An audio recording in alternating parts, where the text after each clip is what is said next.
Welcome to the Audacity to Podcast, episode 80, Turning Podcasting into a Business with Gordon Firemark.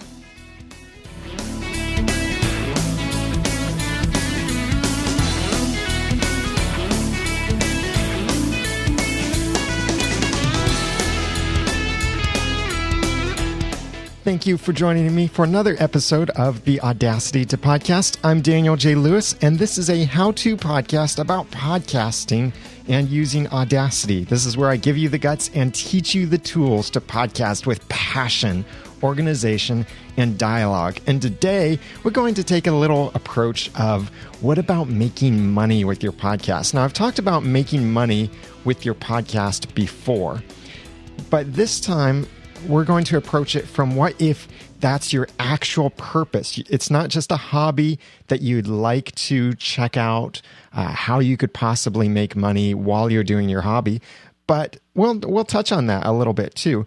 But we're going to talk about how you can turn your podcasting into a business, or is it already a business? Something for you to think about as you are podcasting is you might already technically be considered a business.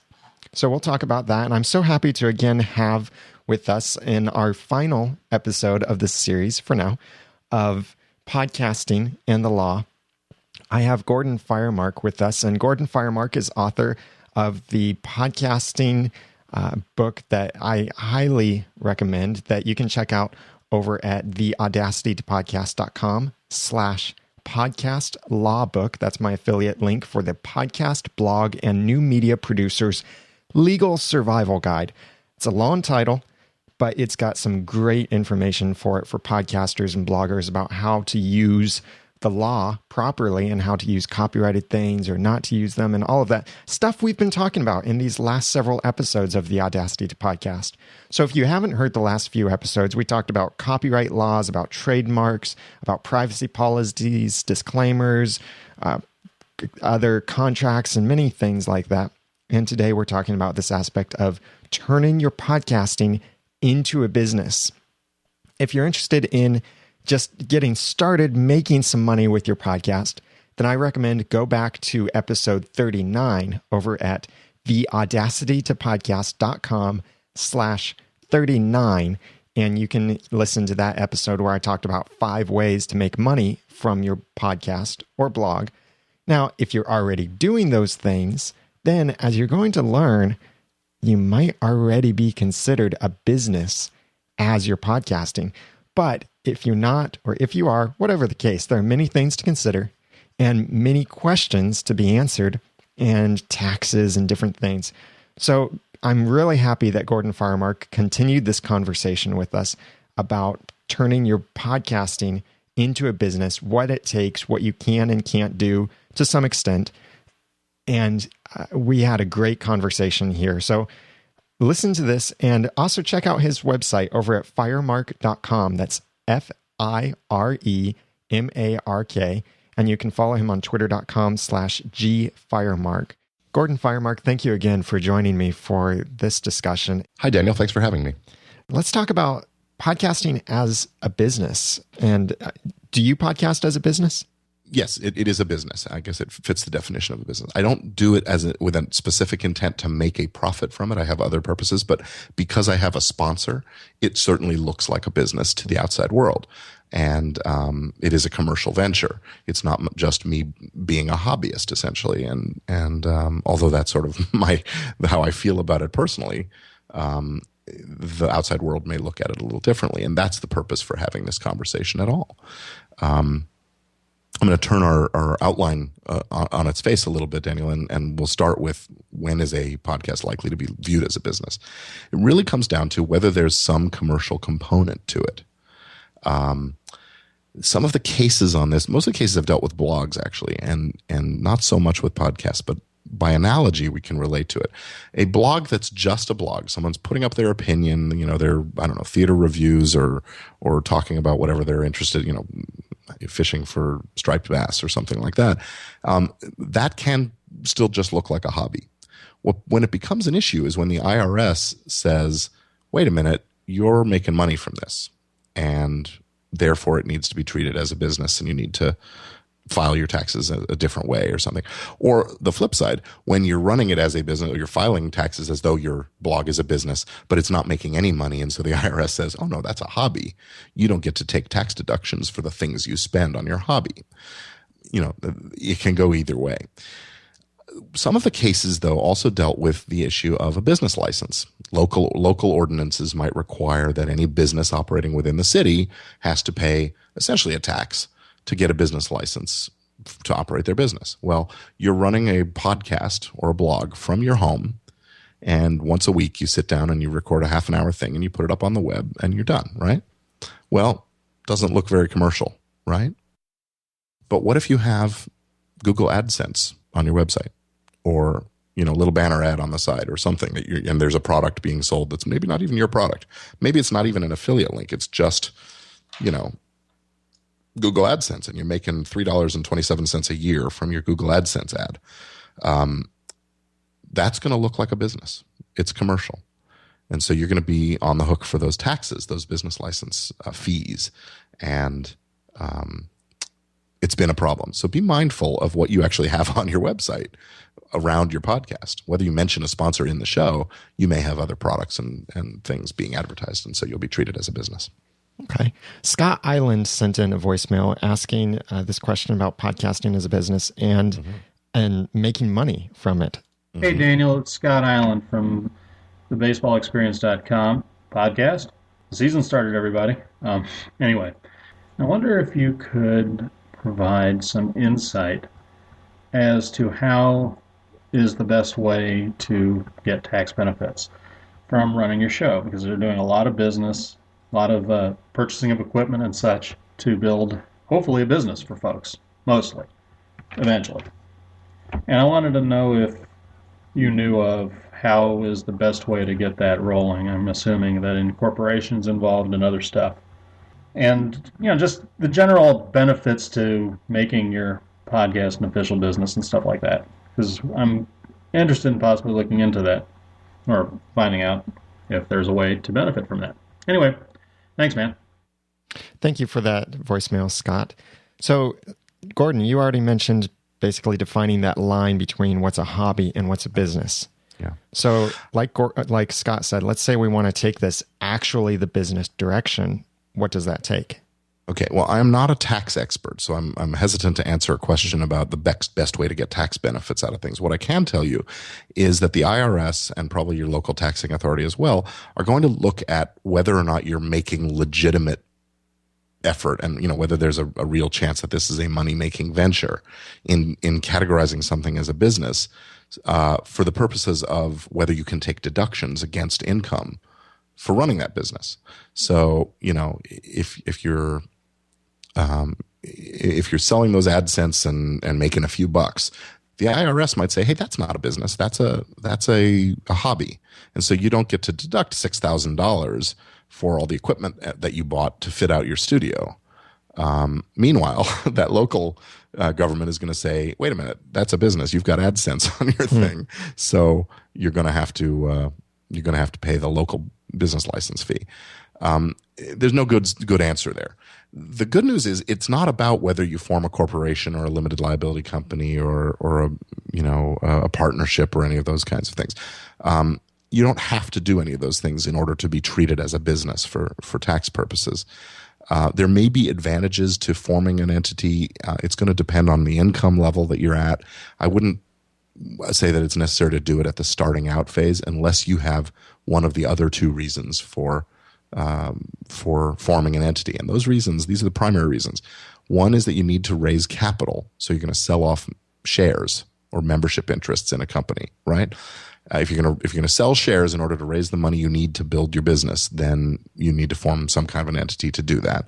Or you need some insulation from the possibility of liability. So in a corporation or limited liability company, the owners of the business are treated as separate from the business itself. And if the business incurs a debt or a liability or suffers a loss of some sort, that loss doesn't automatically give people the right to go after the owners of the company. So those are the two reasons to form an entity: insulation from liability or capital raising. Other than that, if you don't have big concerns about either of those, then being a sole proprietor is just fine. And there are ways to address the liability concern that don't involve the complexity and jumping through hoops that forming a company might. There's one other reason you might want to form a corporation. And again, depending on the income level, you may find that it's cheaper in terms of taxes to pay corporate income tax on the income of the business first and then pay dividends out to you as an individual owner. Because the scenario would be that the owner's tax bracket is so high that they're actually paying more, a higher percentage than they would if it was taxed first at the corporate level. So they'd be able to keep more money in their own pocket, essentially. But that's a complicated analysis that you really need to talk to your tax advisors about to do that. So let's look at, I can think of 3 or 3.5 specific examples here of situations, and I'd like to know if you think these people should treat it as a business or not. First example is someone has a full-time job and they're podcasting on the side. Maybe they have affiliate links in their podcast. Maybe they don't. What should they do?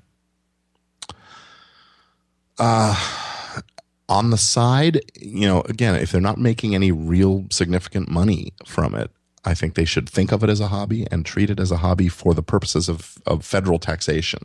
Don't try to deduct lots of expenses, for the trip to the Blog World Expo and the purchasing a new mixer and microphone and that kind of stuff, because the IRS isn't going to go for it. That said, if your local authorities require a business license, check and find out whether that applies to you. You may be able to fly under the radar, and that's what a lot of folks do. But if they catch you, you're due for back taxes and things too. So, there's a cost to benefit analysis that needs to go on. Another issue that comes up when you're doing something like that looks like a business from your home, for example, is check to make sure that the local ordinances, the local zoning actually permits the operation of a home-based business. And what are the criteria there? I've heard of situations where the ordinance permitted home-based businesses as long as there were no visitors coming to the site. So a screenwriter could write from home, but a doctor couldn't have patients come to his house. And also, if you live in a condo complex or a planned community that has conditions, covenants, and restrictions, or homeowners rules or something like that, you have to find out whether you're going to be violating those rules by building a studio in your spare bedroom or something like that. That actually came up for me in my old condo. Somebody was walking by a window and saw my gear and my microphone and they said, "What are you doing? Are you doing a radio show or something?" "Yeah, it's against the rules." We had this whole conversation. That's where being a lawyer comes in handy. So what does he need to do in that scenario? Probably not much. Maybe if you're going to be receiving money and you need to open a bank account in that name of that business and you want to take some deductions, you probably have to file something, a DBA or something like that, if you're going to operate under a business name. DBA is another term for a fictitious business name statement. And that's usually just a way of sort of publishing in the local newspapers for a few weeks, identifying information about who's connected with this business. But and I know this is getting slightly into tax, but for the most important part of this, the filing and legal side, would be reporting the income someone makes, correct? Yeah.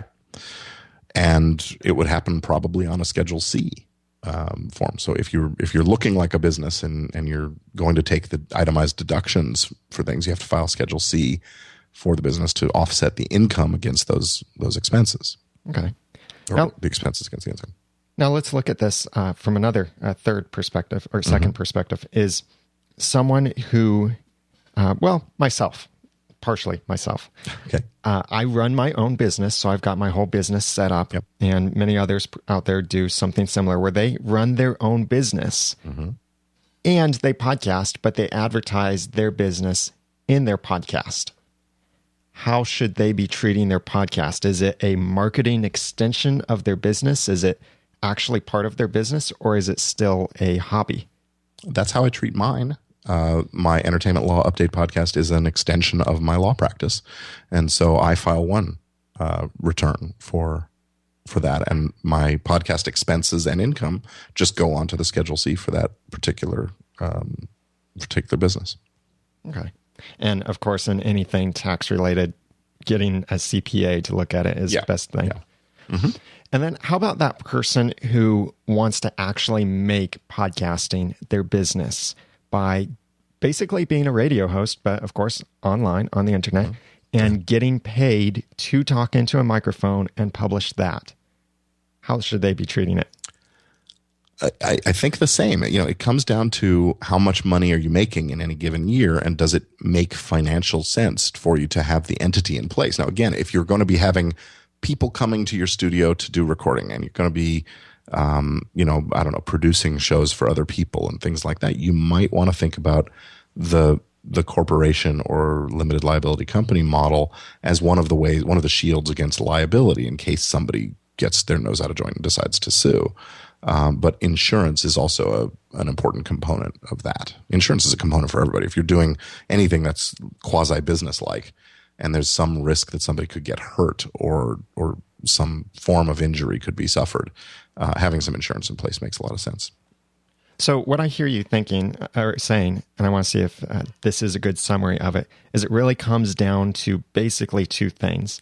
Is it a hobby or a business? And the other thing is, are we making money from it? Is that a pretty good summary?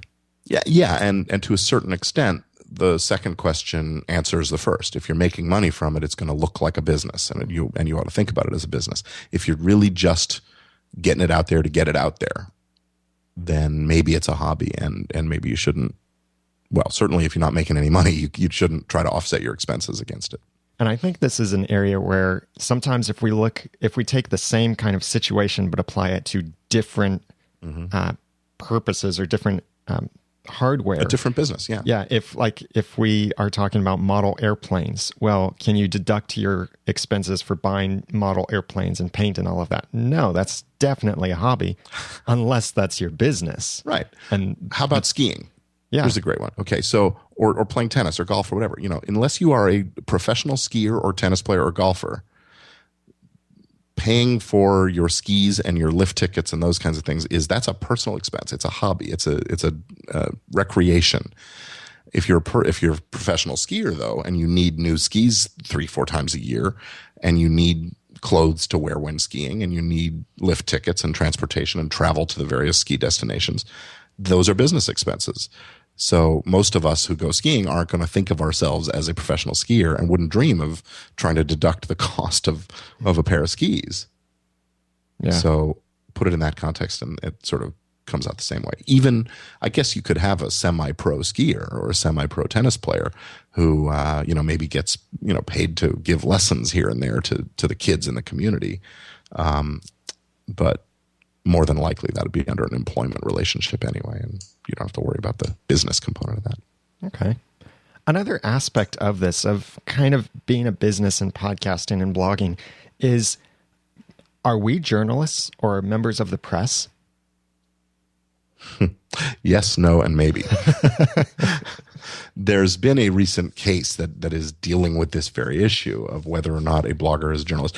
Actually, it's been finalized. This particular blogger was held not to be a journalist. And the reason it's an issue is that many states have what's called a reporter's shield law.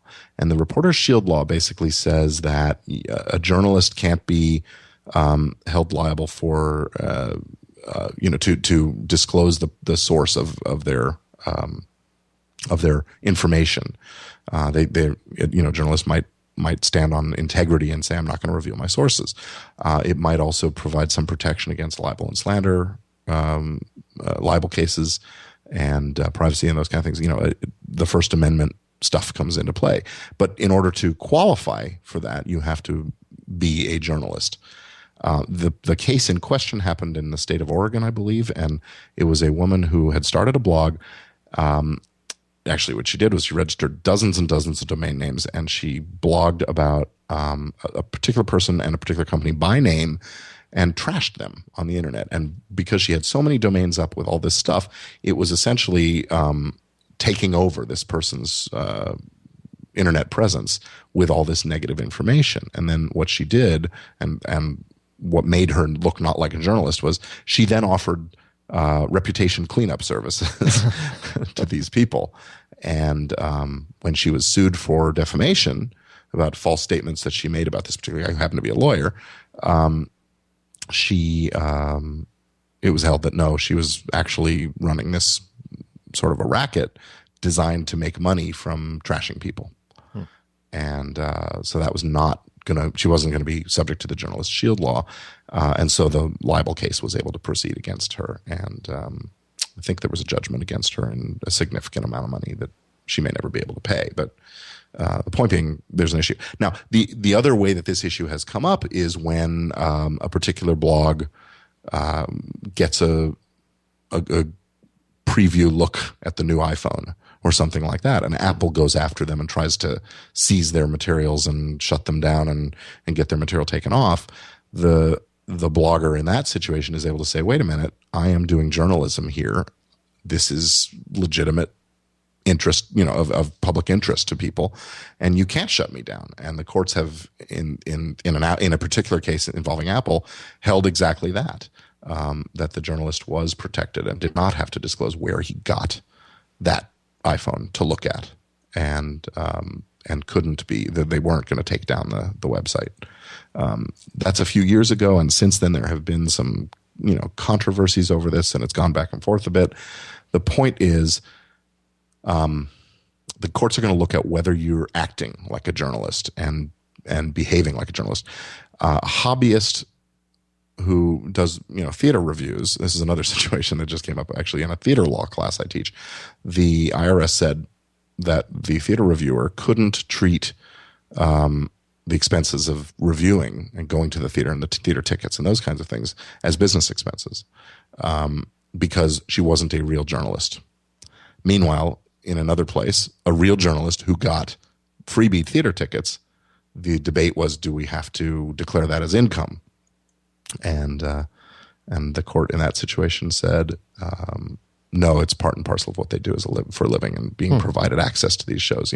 So it goes both ways. And unfortunately, some of these issues are undecided to date. So much of it really comes down to perception and behavior, it sounds like. Yeah, behavior more than perception. I mean, it's going to come down to what the evidence shows the court, if it ever gets to court, about how this person operated.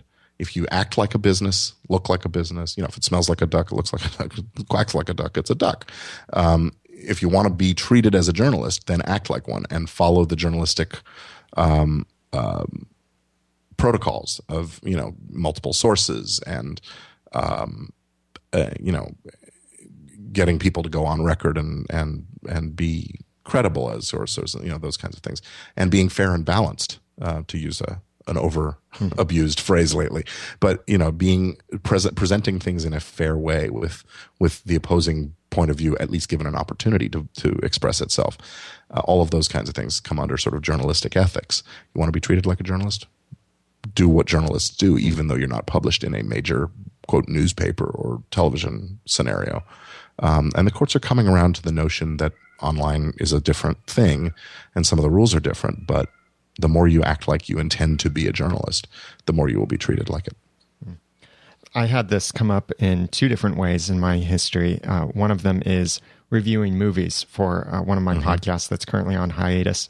The company that sends me those tickets is more concerned with how quickly can I release a review to help assist the movie. And they're not at all concerned actually with the size of my audience, just how quickly can I review this and post something legitimate out there that will help the publicity of the movie.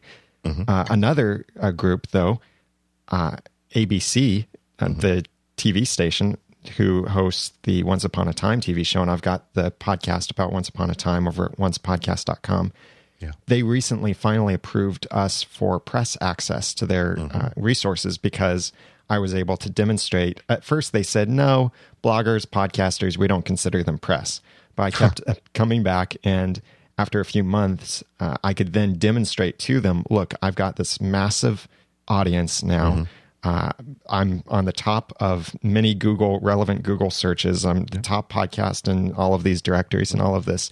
Would you please reconsider? And then they did look at it, and they reconsidered and approved it because they saw how seriously I was taking it. Yeah. Yeah. And I dare say if you had been saying negative stuff about them, you would have heard from them a lot sooner.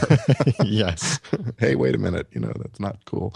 The press is trashing us, but you're not press when you're asking for them to give you something, essentially. So, that's interesting. And some of that is just, who's at the helm of that particular PR operation. And I dare say that, if you'd been a different show on ABC, ABC has a track record of dealing well with bloggers over some of their very popular TV shows. I'm thinking of Lost, for example, yes. which I know you did a while back. And, they really embraced the blogging community. Yes. Now, taking this a different direction, kind of looking back at the profit aspect of podcasting, what if I'm making money from a podcast, whether it be advertising or affiliate links or donations, which, by the way, I would assume, and I'd have to talk to a CPA for this, but donations would also have to be taxed, probably. Yeah, probably. Yeah. Yeah. So have a podcast making money directly from the podcast, or kind of indirectly, but basically from the audience of that podcast. Mm-hmm. Is there any kind of contract that we might need to have for co-hosts who host with us are being a part of this content that is generating revenue? Yeah, I think that's a great idea. If you have a co-host and you're planning to share your money with them, share the income with them, you need to do something. Well, it's in everybody's interest to specify how that money will be shared and under what circumstances and so on. Maybe it's going to look like a partnership to the outside world, to the law. If you're both making some money, and so you might need to file, again, we're coming back to tax, you might need to file a partnership tax return if there's a meaningful amount of money coming in. And then each of you declares your share of the income on your returns.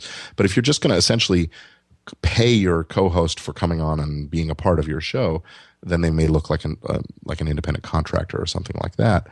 And again, you need to be careful about how these things look, to the average lawyer, tax inspector, or court.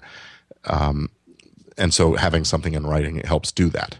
So let's say they're really just coming on as a co-host, but they're not your partner. They're not responsible for any of the other operation of the business, or they're not covering their share of expenses. They're just getting a fee for each episode they do, a percentage of what that episode generates, for example.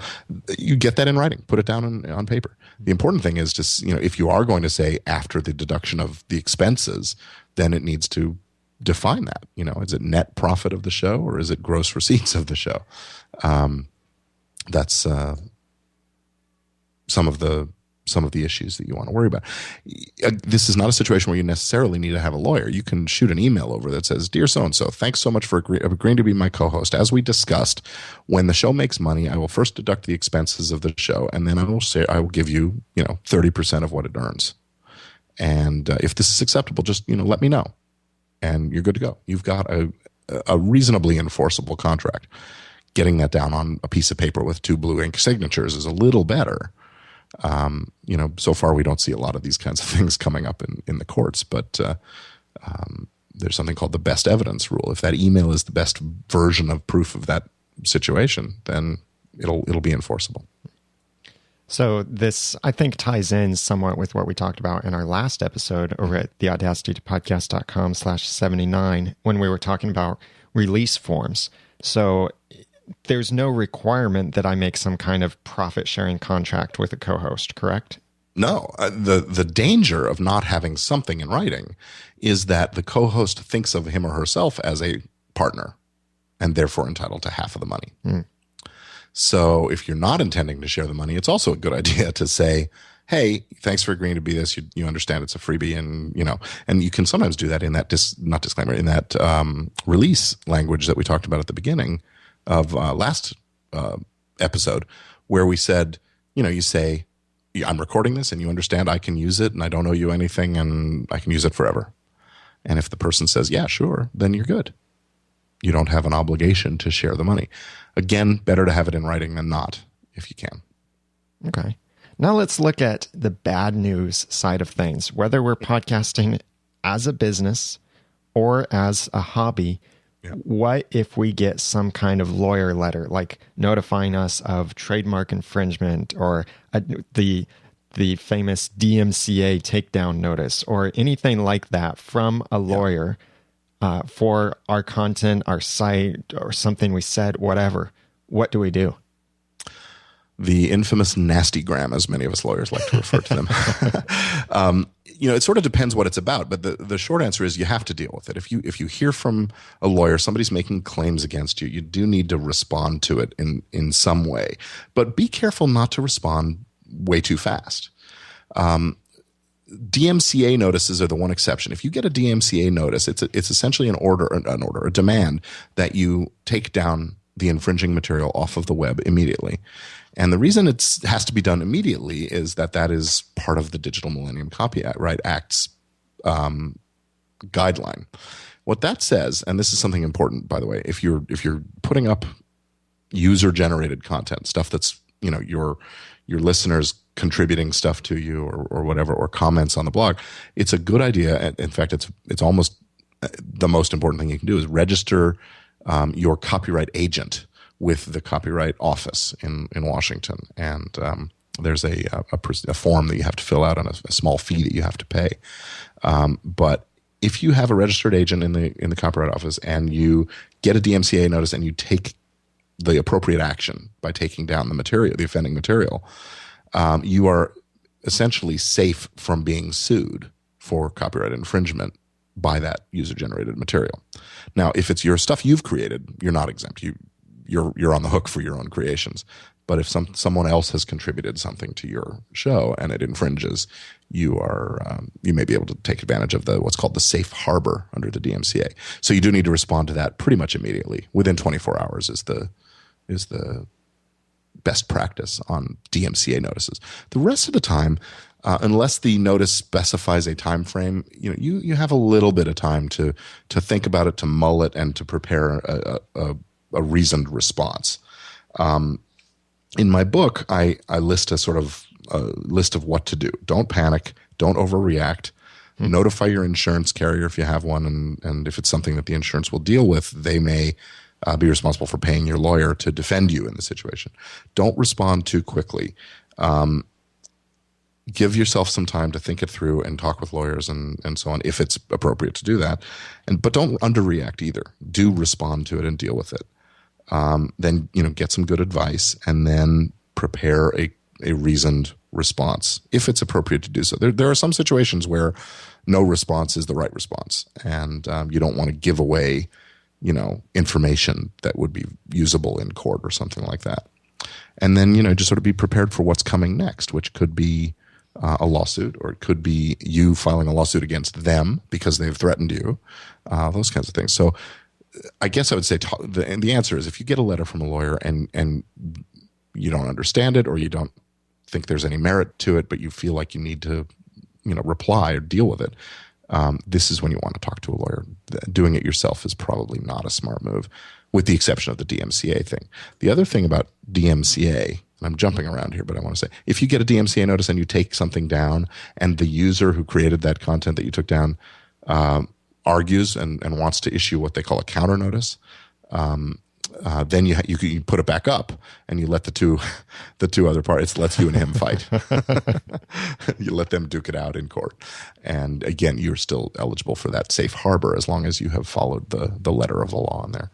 So talking with a lawyer is important at that point. So I guess I'm saying, if you get a lawyer letter, give me a call. And some of this could change. If I know the Stop Online Piracy Act was shot down, but now there's this new thing that's coming in that I forget the name of it, but it's it's going to rear its ugly head over and over again until something goes. Oh yeah, so this stuff is frequently attempting to change. Yeah. Mm-hmm.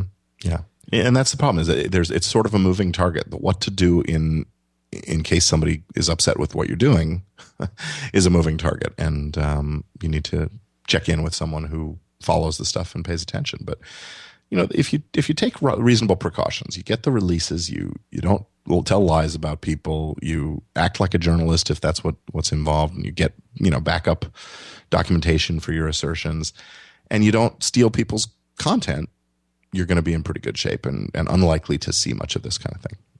Okay, great. Anything else that we need to know about business side of podcasting, or hobby side or profit or anything like that? Well, we haven't really talked about the monetization side of things, and so let's do that fairly quickly. Assuming you are thinking about this as being a business, you're going to be looking for ways to make money, and there's a number of ways to do that: sponsorship, affiliate relationships, and of course there can be subscription formats to things. And it's important to just be mindful of what the rules are when you're doing these things. A sponsorship is a fairly open structure. Somebody is paying you to either advertise on or be the sponsor of your show. Advertising is where you place a sort of commercial message on the site in the post or in the body of the show. And it's like what we see on TV or in a magazine or banner ads on websites. It involves a payment of a fee on a either per episode basis or a per listener basis or something like that. And it can be pretty targeted.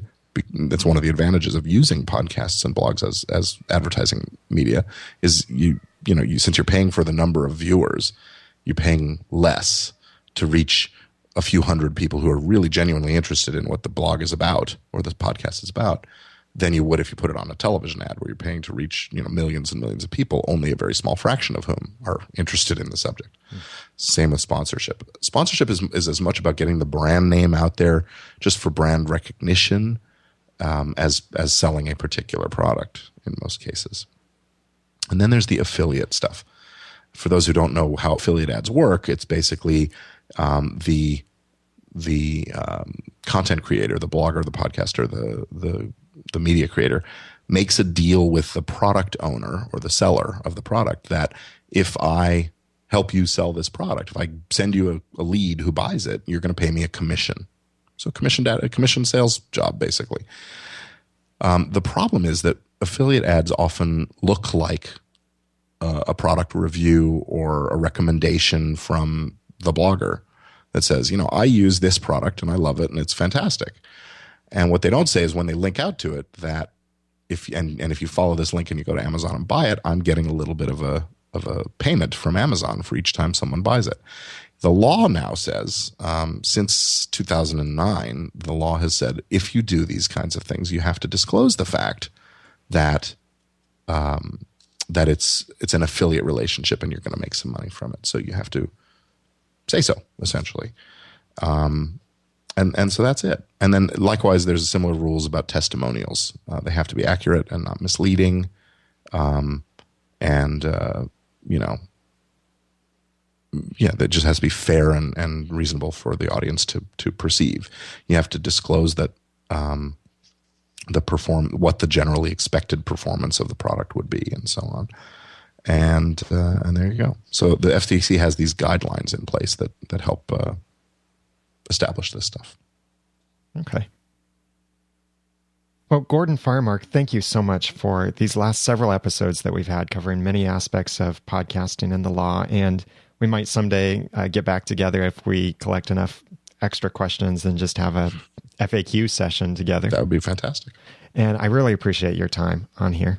It's been a real pleasure. I enjoy doing this kind of thing, and working with the likes of you has been fantastic. Thank you. Where can people find you on the internet? Well, my website is firemark.com. Firemark is the spelling of my last name. On most of the social media sites, the Twitters and LinkedIns and Facebooks of the world, I am G Firemark. And you can email me directly, gfiremark@firemark.com. Great. And you've got your podcasting, what's the title of the book again? The Podcast Blog and New Media Producers Legal Survival Guide at podcastlawbook.com. Great. Yeah, and I do highly recommend that for everyone out there to check out and learn more about each of these things and to check out your site. Yeah. And folks can listen to my podcast if you're interested in entertainment law more generally, entertainmentlawupdate.com.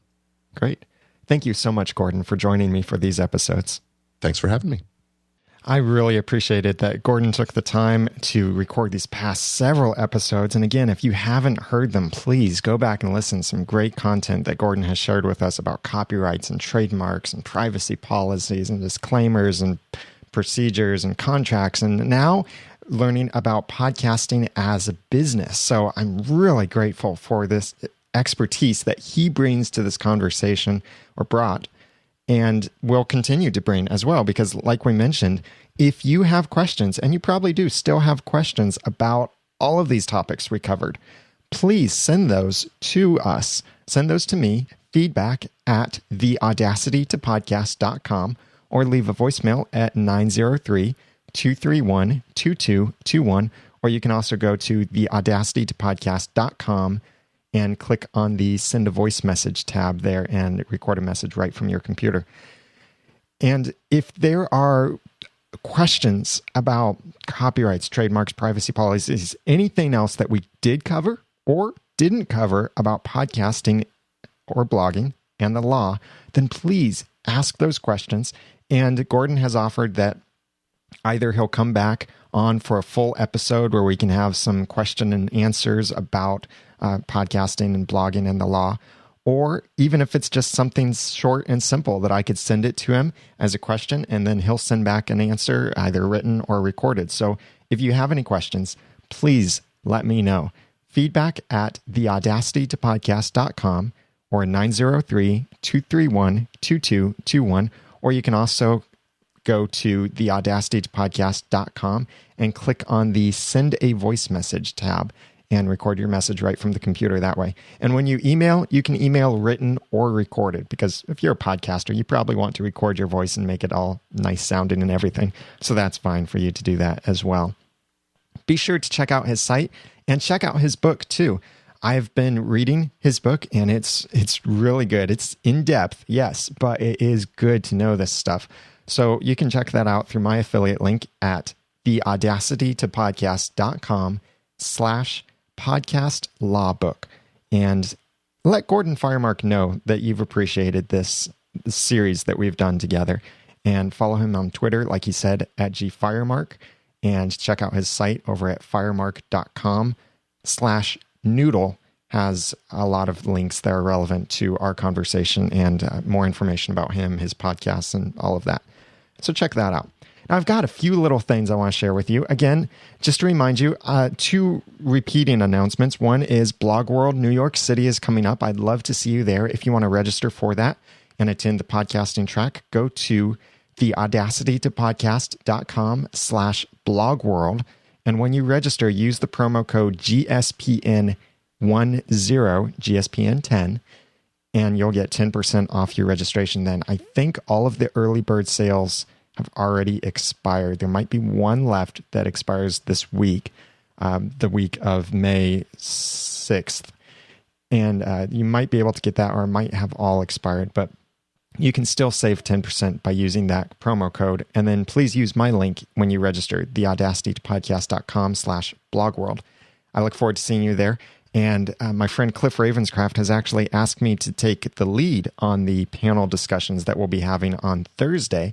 Our Podcasting 101 sessions. We'll have 2 sessions in the morning, I believe, and it'll be awesome. It will be Dave Jackson from schoolofpodcasting.com, Ray Ortega from thepodcastersstudio.com, 2 S's in the middle, and Dan Lyon from podcastlikearadiodj.com. So that'll be awesome. He's on Aussie, which is now he's moved out of Australia though, but it'll be awesome to have all 4 of us together, and your head is going to explode. So bring duct tape if you come to the Podcasting 101 session. Also, I've been doing this series of blog posts over at the Audacity to Podcast, and it's been pretty fun. It is daily podcasting photos. So these are things that I use in my workflow of podcasting almost every day, or it helps me prepare podcasting. Some of these things are tiny that you may have never thought of. Some of them are big, obvious things like, well, yeah, mixer, duh. But then there are other things like a tiny little headphone splitter or a particular application I use. It's fun for me to do because it's capturing these things in photos. And I hope it will be fun for you too, to see these products and services that I use why I like them, why I use them, why some of them I think are worth paying for, and other things that I use for free or cheap things that I use to do great, cool things. So check that out over at theaudacitytopodcast.com. Last thing I'm going to mention, or two last things. One is keep an eye on Google Plus Hangouts on air. This is a brand new thing that they have announced they're opening up to everyone starting today, May 7th, 2012. It's not open to everyone yet, but they'll roll it out slowly. This will be a service that will compete with Livestream and Ustream.tv for live streaming your podcast on the internet in video and audio form. That will be awesome because it looks like it will be mobile friendly. It definitely is something you can embed on your own site, and it's Google, and it probably won't have ads, probably not obtrusive ads like Livestream and Ustream are doing now. But I'll have more information about that later as I get to use it and get to try it for testing and see how it works. And the last thing I want to mention is, this is going to be a shocker. I'm getting Adobe Audition. No, I am not switching away from Audacity yet. I am getting Audition in the Adobe Creative Cloud, which is their new service. And by the way, I have an affiliate link for Adobe if you want to buy anything from there. Go to noodle.mx/Adobe. But I am a web designer, as you know, freelance web designer for hire. If you'd like website design, let me know. But I use all of their other apps like Photoshop and Illustrator and sometimes Dreamweaver and these other things. They've got this new service that allows me to actually get every single Creative Suite program they make for $30 a month for the first year, $50 a month after that. And considering that this means video production software like Premiere Pro and After Effects and so many other awesome programs, I thought it was definitely worth it. So in this is also Adobe Audition. This means coming up, I will give you an Audition CS6 versus Audacity comparison for podcasters, because I know a lot of people love Audition, and I'm looking forward to trying it.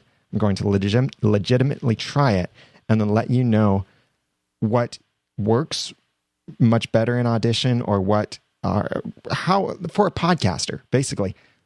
What are the pros and cons of each for a podcaster? So I'm really looking forward to that, and I hope you are too. And if you use Audition or have used Audition, then please send me emails, voicemails, whatever, with your tips, tricks, certain things that you like about Audition over Audacity, or vice versa. Maybe you like Audacity more than Audition.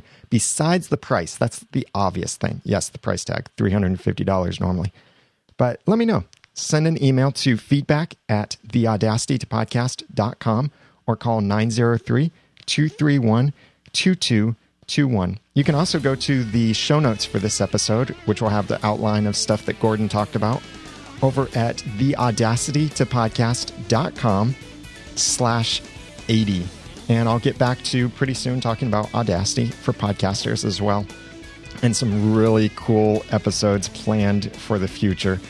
I can't wait. Stuff like media hosting, stats comparisons, how to use Google Analytics, and much more coming in the future. So keep an eye out at theaudacitytopodcast.com, and make sure that you're subscribed to the podcast in iTunes or whatever your favorite player is of choice, and leave ratings and reviews there if you'd like. I'd love that too.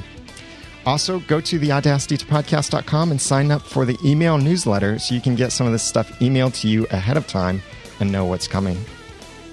Please follow me on twitter.com/theramennoodle, and I hope to see you in Blog World, New York City at the beginning of June. Now that I've given you some of the guts and taught you some of the tools, it's time for you to go podcast with passion, organization, and dialogue, and maybe even as a business. I'm Daniel J. Lewis. Thank you for listening.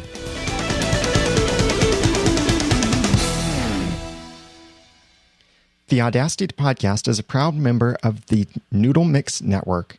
Find more of our podcasts over at noodle.mx. And the Audacity Podcast is also a proud member of the Tech Podcast Network. If it's tech, it's here. Find more at techpodcasts.com.